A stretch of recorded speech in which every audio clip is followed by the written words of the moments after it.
हमारे व्यस्त जीवन में ईश्वर की आवाज़। जहाँ नई दृष्टि है वहीं नई सृष्टि संभव है,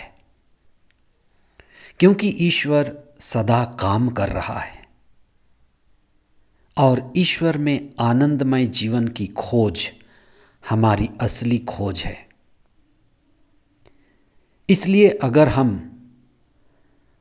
आनंद की परिपूर्णता नहीं पा रहे हैं तो हमें चिंतन करने की ज़रूरत है कि कई ऐसी पुरानी आत्मा रहित धारणा हमारे जीवन में हो सकती है, कई ऐसी आत्मा रहित प्रवृत्ति और कर्मकांड जिसके हम शिकार हैं, उन्हें तोड़कर जीवन में नई दृष्टि, आत्मायुक्त दृष्टि, चेतना युक्त दृष्टि की जरूरत है, जिसे हम आत्मापूर्ण नई सृष्टि का अनुभव करें।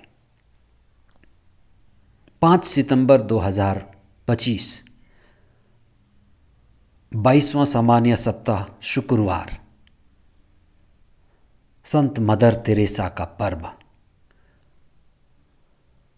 पहला पाठ कुलोसियों के नाम संत पौलुस का पत्र अध्याय 1 पद संख्याएं 15 से 20 तक और संत लूकस का सुसमाचार अध्याय 5 पद संख्याएं 33 से 39 तक।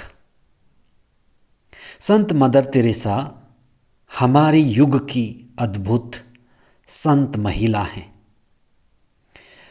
वे संतों के, महात्माओं के आकाश गंगा में सबसे तेज चमकने वाली ध्रुव तारा की तरह हैं,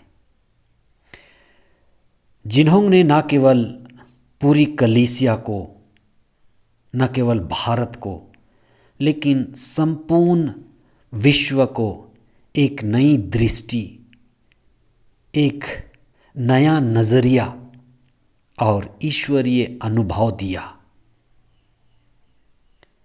ईश्वर गरीबों में विद्यमान है। गरीबों की प्रेम पूर्वक सेवा ईश्वर की ही असली सेवा है। वे कहती थी कि हम गरीबों से कई अच्छी चीजें सीख सकते हैं, विशेषकर यह कि हम अपने जीवन को कैसे मैनेज करें। गरीब क्या करता है?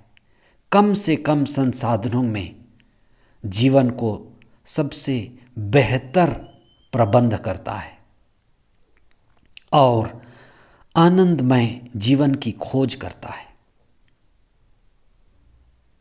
गरीबी से उठना है, लेकिन हमेशा मानव मूल्यों को ख्याल में रखना है। कुछ लोगों के बहुत अमीर होने से कुछ लोग गरीब होते जाते हैं, इसलिए धनियों का एक विशेष कर्तव्य है, जिम्मेदारी है कि वे गरीबों का ख्याल रखें।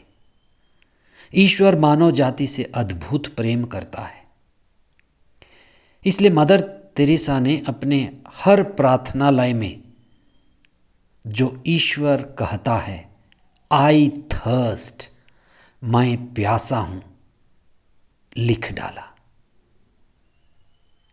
उनके सभी प्रार्थनालयों में ये आवाज़ जो ईश्वर की आवाज़ है गूंजती रहती है। ये परमात्मा की ही आवाज़ है आत्माओं के लिए कि ईश्वर हम मनुष्यों के लिए प्यासा है।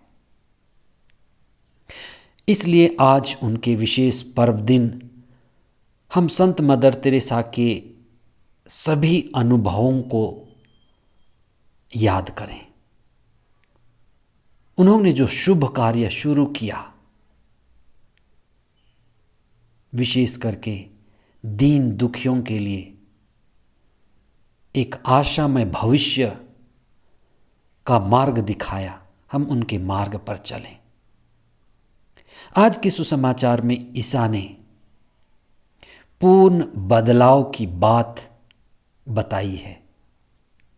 वे हमारे जीवन में ईश्वर का राज्य लाना चाहते हैं। ईश्वर की उपस्थिति, आत्मा केंद्रित जीवन हमारे जीवन में असली बदलाव लाता है। फरीसी और यूहन्ना बपतिस्ता के शिष्य उपवास करते थे। ईश्वर के पुत्र, मुक्तिदाता ईश्वर की राह देख रहे थे, लेकिन उनकी धारणा पुरानी थी। पुराना दृष्टिकोण, पुराने कर्मकांड में वे फंस गए। वे लगातार उपवास कर रहे थे, प्रार्थना कर रहे थे, छाती पीट रहे थे, और उनके प्रार्थना के बोल थे, आओ ईश्वर आओ, मारानाथा, कम लॉर्ड कम। और वे ईश्वर की उपस्थिति जिनकी भी प्रतीक्षा कर रहे थे, ईसा ईश्वर के पुत्र बनकर आए, उनके ही बीच में थे। ईसा आत्मापूर्ण थे, लेकिन आत्मा रहित होने के कारण, पुरानी दृष्टि के कारण, पुरानी धारणाओं के कारण फरीसी और यूहन्ना बपतिस्ता के शिष्य ईसा को नहीं पहचान सके। इसीलिए ईसा ने कहा कि तुम्हें नई दृष्टि की जरूरी, और जो तुम्हारी पुरानी धारणा है, पुरानी दृष्टि है, कई ऐसी परंपराएं हैं जो आत्मा रहित हैं, उनको तोड़ने और बदलने की जरूरत है। ईसा ने उनसे कहा कि तुम्हारा उपवास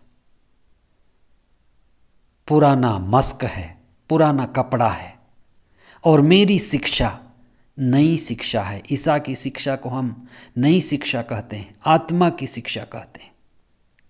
इसलिए पुराने मस्क में, पुरानी धारणा से, पुरानी पद्धति में हम पवित्र आत्मा को ग्रहण नहीं कर सकते।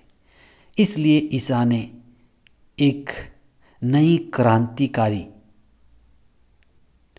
शिष्यों के दल को जन्म दिया।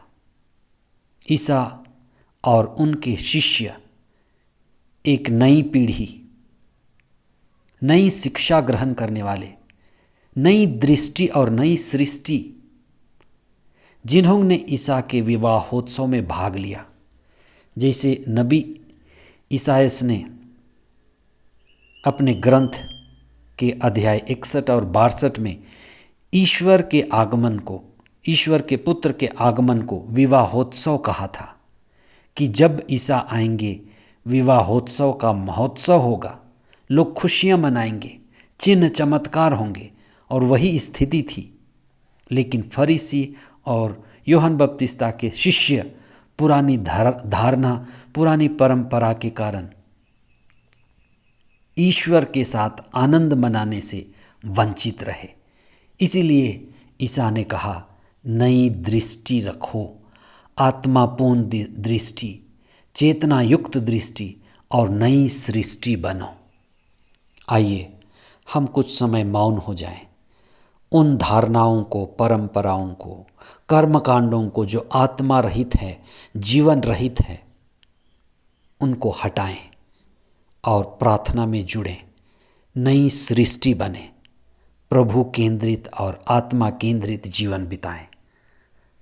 संत मदर तेरेसा हमारे लिए प्रार्थना करें। आमीन।